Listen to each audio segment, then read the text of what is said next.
ರಾಜ್ಯದಲ್ಲಿ ಕಳೆದ ಕರ್ನಾಟಕ ವಿಧಾನಸಭಾ ಚುನಾವಣೆ 2023ರಲ್ಲಿ ಎಂಎಲ್ಎ ಟಿಕೆಟ್ ಕೊಡಿಸುವುದಾಗಿ 5 ಕೋಟಿ ರು ವಂಚನೆ ಮಾಡಿದ ಕೇಸ್ನಲ್ಲಿ ಜೈಲಿಗೆ ಹೋಗಿ ಜಾಮೀನಿನ ಮೇಲೆ ಹೊರಬಂದು ಬಿಗ್ ಬಾಸ್ ಕನ್ನಡ ಸೀಸನ್ 11ಕ್ಕೆ ಸ್ಪರ್ಧಿಯಾಗಿ ಹೋಗಿದ್ದಾರೆ. ಆದರೆ ಇದೀಗ ಟಿಕೆಟ್ ವಂಚನೆ ಕೇಸ್ನಲ್ಲಿ ಕೋರ್ಟ್ ಕೇಸಿನ ವಿಚಾರಣೆ ಚೈತ್ರಾ ಕುಂದಾಪುರ್ ಅವರು ಹೊರಗೆ ಬಂದಿದ್ದಾರೆ.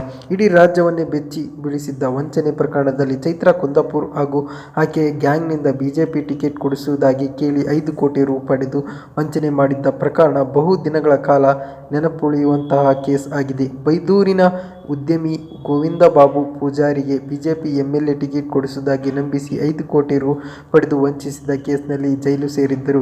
ಕೆಲವು ತಿಂಗಳ ಬಳಿಕ ಜಾಮೀನು ಪಡೆದು ಜೈಲಿನಿಂದ ಹೊರಗೆ ಬಂದಿದ್ದರು. ಇದಾದ ನಂತರ ಕಲರ್ಸ್ ಕನ್ನಡ ವಾಹಿನಿಯಲ್ಲಿ ನಡೆಸುವ ಬಿಗ್ ಬಾಸ್ ಕನ್ನಡ ಸೀಸನ್ 11ರ ಸ್ಪರ್ಧಿಯಾಗಿ ಬಿಗ್ ಬಾಸ್ ಮನೆಗೆ ತೆರಳಿದ್ದರು.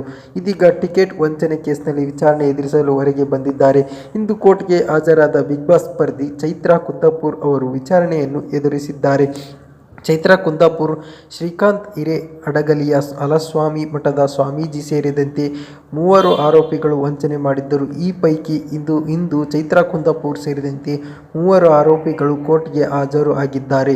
ಇನ್ನು ಕೋರ್ಟ್ಗೆ ಹಾಜರಾಗಬೇಕು ಎಂಬ ವಾರೆಂಟ್ ಹಿನ್ನೆಲೆಯಲ್ಲಿ ಬಿಗ್ ಬಾಸ್ ಮನೆಯ ಚೈತ್ರಾ ಕುಂದಾಪುರ್ ಅವರು ನೇರವಾಗಿ ಕೋರ್ಟ್ ವಿಚಾರಣೆಗೆ ಹಾಜರಾಗಿದ್ದಾರೆ. ಕೋರ್ಟ್ನಿಂದ ಬಿಗ್ ಬಾಸ್ ಮನೆಗೆ ಹೋಗ್ತಾರಾ ಚೈತ್ರಾ? ಈ ಹಿಂದೆ ಬಿಗ್ ಬಾಸ್ ಮನೆಯಲ್ಲಿ ಅರೆಸ್ಟ್ ಆಗಿ ಜೈಲು ಸೇರಿದ್ದ ವರ್ತೂರ್ ಸಂತೋಷ್ ಜೈಲಿನಿಂದ ಬಿಡುಗಡೆ ಬಳಿಕ ಮತ್ತೆ ಬಿಗ್ ಬಾಸ್ ಮನೆಗೆ ಹೋಗಿದ್ದರು. ಇದೀಗ ವಾರೆಂಟ್ ಜಾರಿ ಹಿನ್ನೆಲೆ ಬಿಗ್ ಬಾಸ್ ಮನೆಯಿಂದ ಹೊರ ಬಂದಿರೋ ಚೈತ್ರಾ ಅವರು ಮನೆಗೆ ಹೋಗಿ ಬರ್ತಾರಾ ಎಂಬ ಅನುಮಾನ ಬರುವುದು ಸಹಜ. ಆದರೆ ಇದೀಗ ಬಿಗ್ ಬಾಸ್ ಕಾರಿನಲ್ಲಿ ನೇರವಾಗಿ ಕೋರ್ಟ್ ಬಂದಿರುವ ಚೈತ್ರಾ ಅವರನ್ನು ಯಾರ ಸಂಪರ್ಕಕ್ಕೂ ಸಿಗದಂತೆ ಕಾಪಾಡಲಾಗಿದೆ. ಈ ಹಿನ್ನೆಲೆಯಲ್ಲಿ ಕೋರ್ಟ್ ವಿಚಾರಣೆ ಮುಗಿಸಿ ಪುನಃ ಬಿಗ್ ಬಾಸ್ ವಾಪಸ್ ಆಗಲಿದ್ದಾರಾ ಎಂಬ ಮಾಹಿತಿ ತಿಳಿದು ಬಂದಿದೆ.